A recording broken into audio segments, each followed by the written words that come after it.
Bismillah ya, assalamualaikum warahmatullahi wabarakatuh. Apa kabar kalian hari ini murid-murid ibu semua? Alhamdulillah sehat semua ya.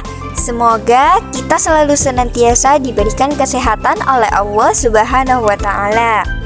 Baik anak-anak ibu, hari ini kita akan kembali belajar pendidikan agama Islam. Nah, materi hari ini adalah materi tentang hukum halal dan haram. Sebelum melanjut pada pembelajaran, ibu akan menjelaskan tentang tujuan pembelajaran dalam materi ini. Pada materi hukum halal dan haram, tujuan pembelajarannya adalah 1. Peserta didik dapat menjelaskan tentang definisi halal dan haram. 2. Peserta didik dapat menjelaskan tentang dasar hukum halal dan haram. 3. Peserta didik menyebutkan sebab-sebab halal dan haram. Dan yang terakhir, peserta didik dapat menerapkan ketentuan-ketentuan halal dan haram dalam kehidupan sehari-hari. Itulah tujuan pembelajaran dalam materi hari ini.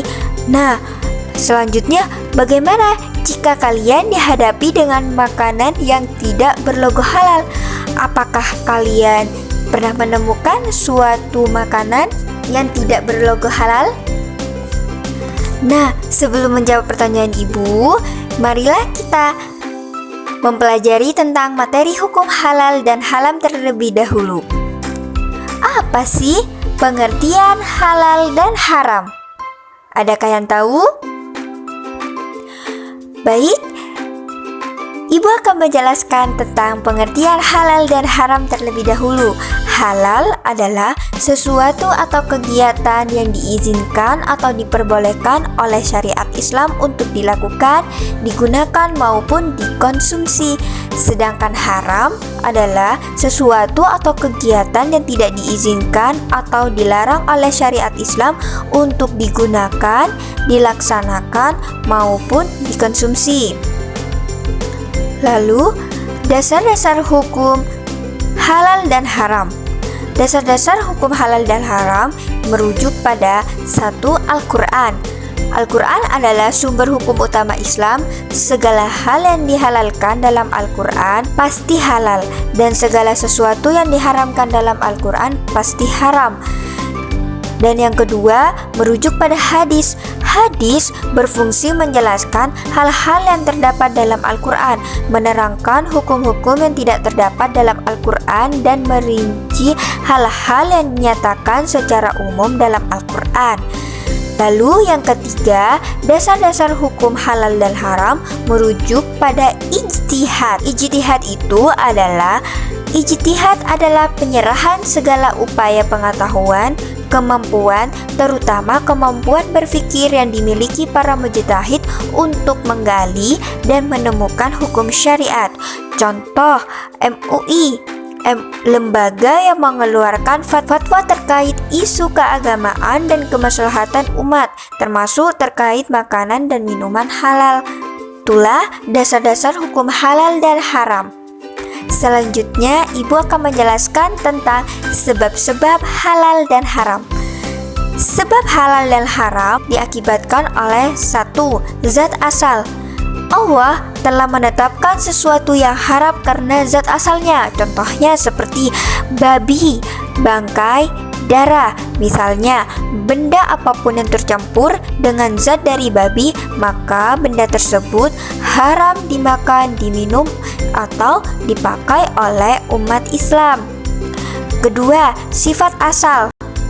Perbuatan atau sikap yang sifatnya buruk, baik mencuri, menipu, judi, atau syirik, meski dilakukan dengan niat dan cara baik tetap diharamkan. Misalnya, uang hasil mencuri dihukumi haram meski digunakan untuk membantu fakir miskin. Sebab halal dan haram yang ketiga yaitu proses. Halal atau haram sesuatu bisa dilihat dari prosesnya. Proses pembuatan, pengerjaan, dan cara mendapatkannya akan menentukan halal dan haram dalam suatu makanan atau barang. Misalnya, semua makanan yang berasal atau mengandung unsur babi, walaupun dikemas, dibuat, dan diolah dengan baik, hukumnya tetaplah haram. seperti itu anak-anak ibu sebab halal dan haram. Ibu akan menjelaskan juga tentang contoh makanan halal dan haram. Contoh makanan halal seperti susu, kopi, ayam, sapi, kurma, dan lain-lain sebagainya. Sedangkan contoh makanan haram seperti daging babi, tikus, alkohol, dan minuman keras lainnya. Itulah contoh makanan yang halal dan haram yang bisa kita konsumsi dan yang tidak bisa kita konsumsi anak-anak. Selanjutnya ibu akan menjelaskan tentang penerapan hukum halal dan haram. 1. Penerapan dalam sikap. Membiasakan penerapan halal dan haram dalam kehidupan sehari-hari, yaitu dengan cara mulailah dari sikap mengakui atau meyakini bahwa hukum halal dan haram ditetapkan oleh Allah untuk kemaslahatan seluruh makhluk. Misalnya, ketika kalian makan nasi, tidak dihabiskan, nasi sisa dibuang ke tempat sampah. Pernahkah kalian berpikir bahwa membuang makanan tersebut haram karena membazirkan makanan?